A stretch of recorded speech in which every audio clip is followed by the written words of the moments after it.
토트넘이 성공적인 한국 투어를 마치고 런던으로 돌아갔습니다.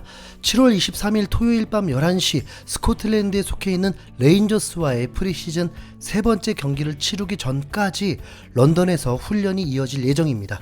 손흥민이 세비야전을 마치고 인터뷰를 통해서 런던에서는 더 혹독한 훈련이 예정되어 있다고 했다 보니 토트넘은 계속 업그레이드가 될 것입니다. 한국에서 훈련을 통해서 어떤 부분들이 업그레이드 됐을까요? 첫 번째는 토트넘의 위상일 것입니다. 토트넘은 2년 동안 챔피언스 리그에 출전하지 못하면서 UEFA 랭킹 13위 팀이 되었고, 포브스에서 세계에서 가장 가치 있는 구단을 선정할 때 토트넘은 10위에 올라있던 팀입니다. 프리미어 리그에서는 맨유, 리버풀, 맨시티, 첼시 다음으로 5번째로 가치 있는 구단으로 인정됐지만, 그렇기 때문에 명문팀으로 대접받기 애매한 것도 사실입니다. 많은 선수들은 토트넘을 오고 싶어하는 구단으로 선택하기보다 토트넘도 빅클럽이 가능할 수 있다, 성공할 수 있다는 도박 같은 기대감을 가지고 선택합니다.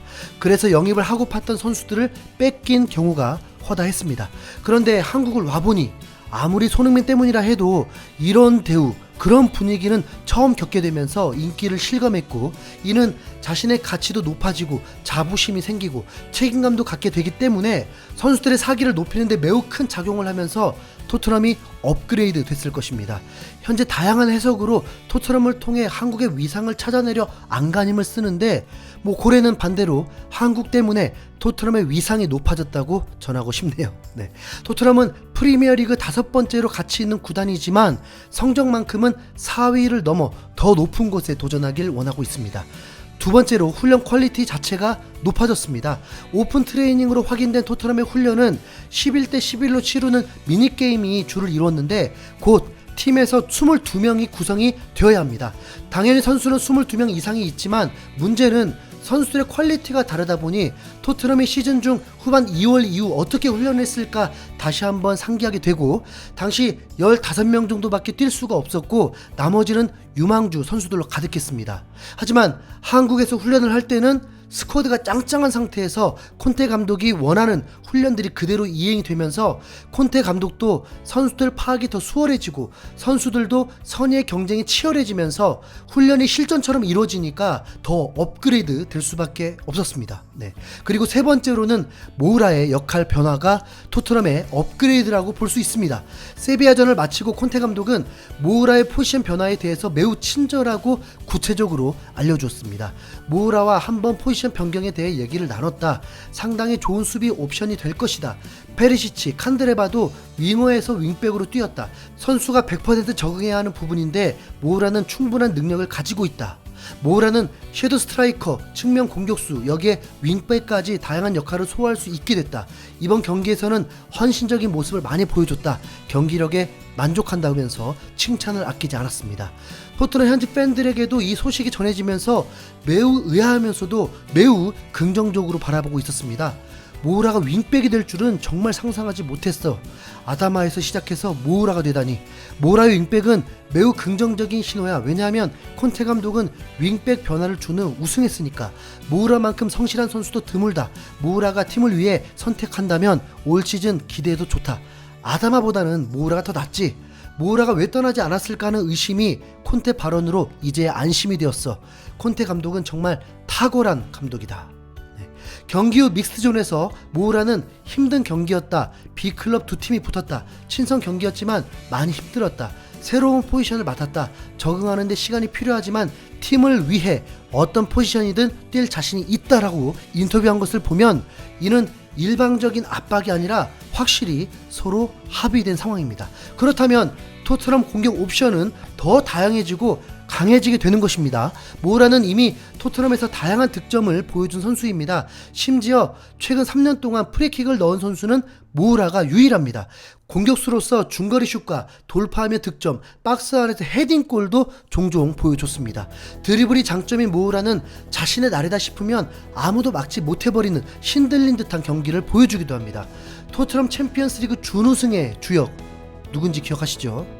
모우라는 콘테 감독 부임 후에도 공격수로서 주전이었지만 클루셉스키 영입 후 공격 옵션 자원이 되었습니다. 분명 떠나보내긴 아까운 선수였습니다. 무리뉴 감독 때는 리그 38경기 중 35경기를 소화했습니다. 후보가 되어 있으면서도 목표 설정을 하니까 그라운드에서 그대로 목표를 이루면서 손흥민을 득점왕으로 만들어줬습니다. 모우라가 포지션만 윙백일 뿐 경기장을 누빌 수만 있다면 토트넘의 공격력은 더 배가 됩니다. 지난해 12월 27일 크리스탈 팰리스전에서도 이미 하프라인까지 내려와 있었고 주특기인 드리블로 전진 드리블을 하면서 기회를 만들더니 지체 없이 박스 안으로 침투해 있었고 에메르송의 크로스에 헤딩골을 넣게 되었습니다. 모우라는 모든 경기에 윙백 주전으로 나갈 수 있는 것은 아닙니다. 이미 경쟁이 치열해져 버린 오른쪽 윙백 자리입니다. 현재 에메르송 로얄이 있고 도어티는 본래는 오른쪽 윙백이지만 왼쪽으로 자주 기용되기도 하고 멀티 자원으로 활용되고 있습니다. 거기다 특급 유망주 스펜스가 영입 확정되었습니다. 오른쪽 윙백 자원만 4명이 되었습니다. 그러다 보니 에메르송은 일주일 사이에 2명의 경쟁자가 더 늘어나 버렸습니다. 윙백의 수비가 더 중요할 때는 모우라보다는 더 피지컬이 좋은 선수가 나을 것이고 모든 선수가 공격을 해야 할 만큼의 다급한 상황이라면 모우라가 투입될 것입니다. 그렇게 되면 공격수 출신 5명이 그라운드에 있게 되니까 상대팀은 공포에 떨 것입니다. 키가 작다고 해서 무시할 것도 아닙니다. 모우라의 키는 171cm로 알려져 있는데 브라이튼의 램프티는 모우라보다 더 작은데 그의 몸값은 5천만 파운드가 넘고 토트넘의 영입 명단에 올라있기도 했습니다. 빠르고 돌파가 가능하다는 윙백인 것만으로도 팀에 활기를 더해줄 수 있습니다. 그래서 콘테 감독이 트라오레를 영입하고자 했던 것입니다. 모우라가 윙백 포지션을 맡게 되었을 때 가장 큰 불안함은 수비 역할이었는데 이미 세비야전을 통해서 수비 부분에서도 대체로 합격점을 받았고 영국 데일리 메일은 확실한 옵션으로 자리 잡았다.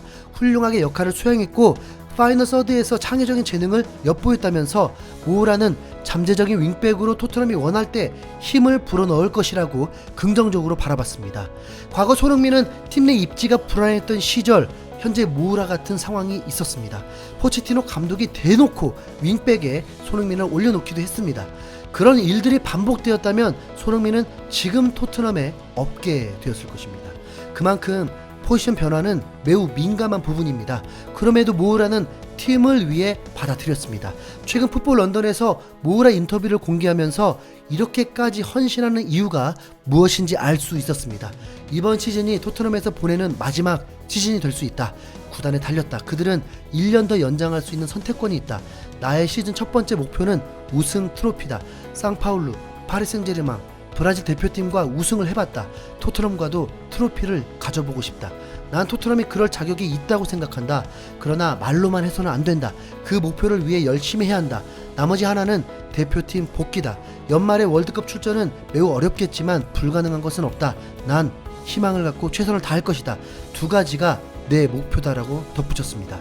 그러니까 토트넘 우승을 위해서 모든 것을 바치겠다는 거죠. 선수들이 모우라 같은 마음과 헌신이라면 출전하고 교체되고 벤치에 있는 것이 중요하지 않게 되고 모두가 원팀이 되는 것이니까 잡음 없이 목표를 향해 달려갈 수 있게 될 듯합니다. 토트넘이 한국에서 보낸 일정으로 많은 부분이 업그레이드가 확인되고 앞으로도 2주가 넘게 남았으니 분명 토트넘 지난 시즌 개막 후 3연승보다 훨씬 좋은 성적 기대해 보겠습니다. 이상 흰수염 고래였습니다. 아니 근데 은돈벨레 그러니까 어떻게 된다고요?